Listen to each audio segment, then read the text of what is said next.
Welcome back to Zane Customs. This week I'm going to be trying out Procreate for the iPad Pro.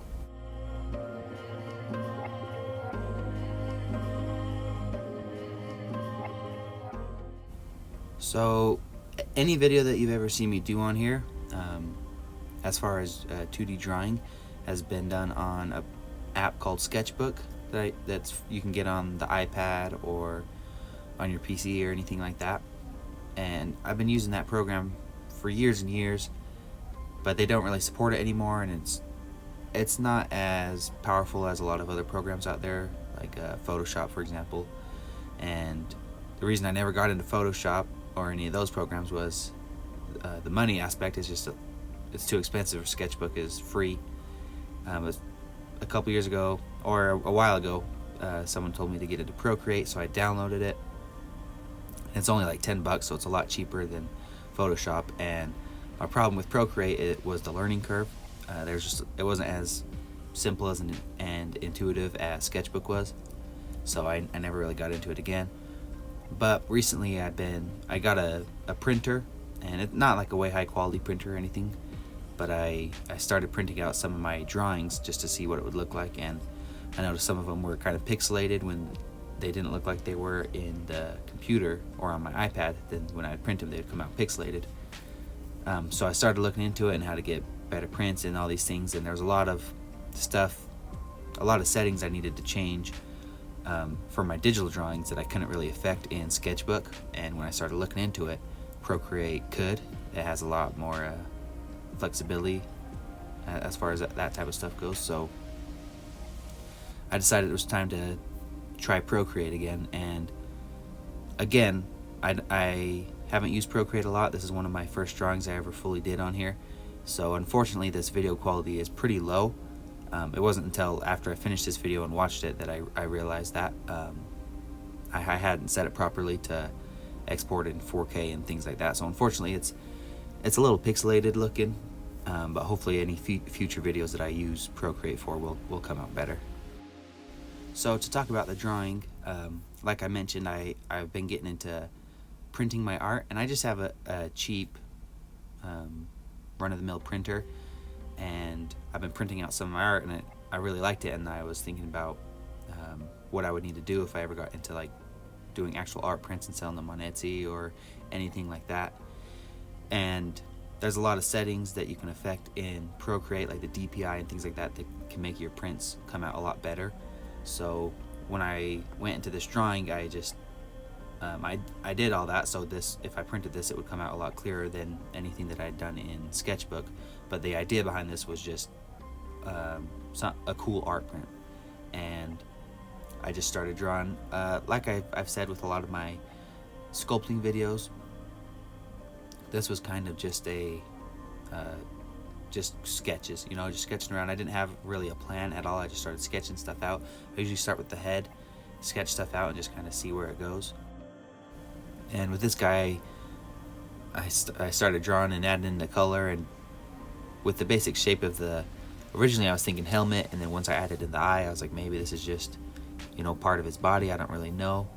And then I kind of got the idea of fire from him just because of the orangey color, and just started to make him into this like fire demon dude. But yeah, there was no real planning. I just kind of went in and started going. And when I exported this video out, it's pretty cool, because when I would record myself in Sketchbook, you get to see the whole process in Sketchbook. So if I zoom in or zoom out or rotate the canvas or anything, it follows along with that. Whereas in Procreate, it records it all kind of in the background. You don't necessarily even realize it's doing it. And then when you export, it's just like this. The canvas doesn't move, and it just goes over it really quick, and you see everything, which is cool for something like Instagram, for example, because Instagram, you can't do very long videos and things like that. And when I would put my old Sketchbook videos on Instagram in the past, it moved way too quick, and it was nearly impossible to really tell what was going on.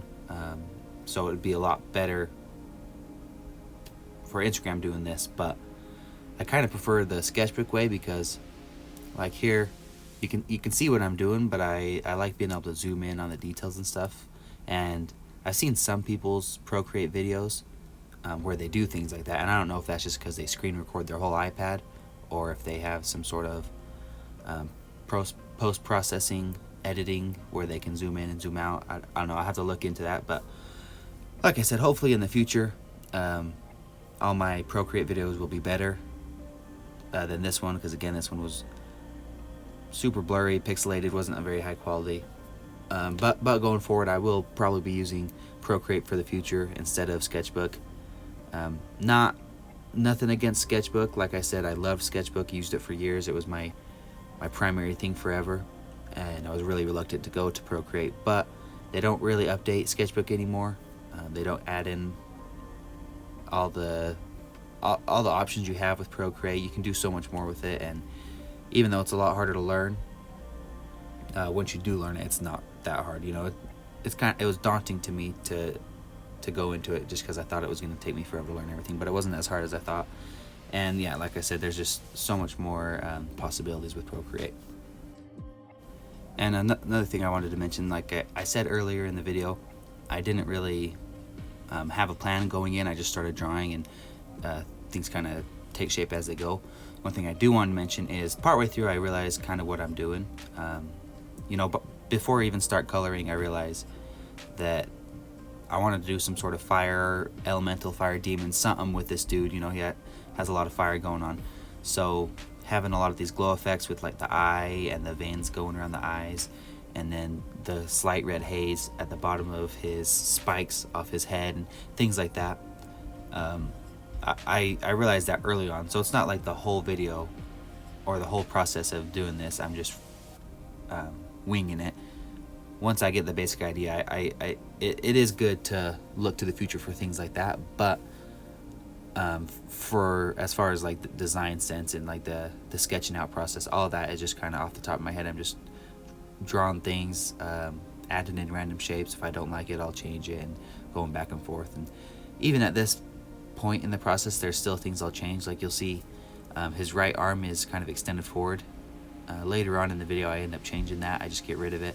I thought it looked cooler just seeing him from the side. But I just did want to mention that I don't just freestyle it the whole time. You know, once you get in there a decent amount, it is smart to start planning ahead what you're doing. But having said that, one thing that I didn't originally plan that I decided to add in was these blue strips of fabric. One thing I like doing is adding in a color that you wouldn't necessarily expect. So originally I was going to have his whole body just be flames, but once I started coloring it, I kind of added in this fabric texture with a collar and some wrappings. And I was originally going to do it blue. I was originally going to color it all black, just because that fits with the red and the orange and make him look like lava type dude or fire, you know. But I ended up coloring it blue, and it's a color I wouldn't have usually expected to use, but I really liked the way it turned out. And then after doing that and moving down to his bicep, part of it in my original sketch was all flame, and I wanted to keep that, so I decided to have it look like it kind of was ripping his undersuit up and having the flames kind of, you know, destroying his suit.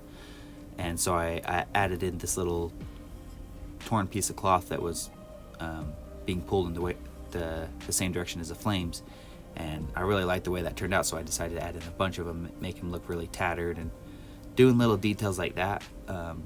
That's probably my favorite part of the process, like the little details on his helmet. You might not be able to tell. At the end, I'll do a high quality photo where you can see the little details in his helmet. Just stuff like that is probably my favorite part of the drawing process. Just it really helps bring stuff together, adding in the sparks from the flames. It really brings the whole drawing together for me, and it's really my favorite part of the whole process. And at this point, I was pretty happy with it. I do go in and change some things. You can see here I decided to change the front of his helmet and his chest plate to be solid red, and it kind of does look weird because I have a little bit of a glow effect on the back of his spikes off his helmet and off his shoulder armor, and even his forearm. I have a red glow there, So it does look kind of weird because I wanted the front of it, I didn't want that to be red glow, I just wanted it to be red. But I'm happy with it. And you can see also I'm adding in a lot of tears into his cloth and little strips of string and stuff like that. Just I found the more I draw and the more I sculpt and do art in general, adding in little details like that is something that I would have never done years ago, just because I wouldn't have thought about it. But it really helps, or at least I think it helps bring the piece together, make it look a lot more like it's actually part of the world, if that makes sense, And by that I just mean a lot of my old drawings were too perfect, so adding in these tears and weathering stuff I think makes it look a lot better. Here's the final piece. I like having these little photos at the end because you can see a lot more of the texture and the fine details. Again, that video was a little too pixelated to really see much of it. And one thing I do that is just personal preference is I like to leave the original line art. You can't see much of it, but you can see here and there little pencil lines in the background. I'm a big fan of seeing artists' sketches, like if you're reading a comic book, seeing the original sketch before the final inked and colored pieces. So I like leaving in my sketch lines. And when you get up close, a lot of this isn't fully refined. There's a lot more work I could have done on this. But like I mentioned, this was just kind of a quick thing I wanted to do. Thought it would be a cool art print and just help me to learn Procreate. And printing this out just on a regular size piece of paper, you don't really see all those tiny things. You don't really need to, And so I'm pretty happy with the way it turned out. But let me know what you guys think in the comments down below. If you prefer when I do these type of videos, or if you like when I do the sculpting videos. And I'll definitely get back into those this next week. Yeah, I also want to mention my Etsy account and my Instagram. Those are both at Zane Customs. And I'll have a link in the description if you want to check those out. Thanks so much for watching, and I'll see you next week.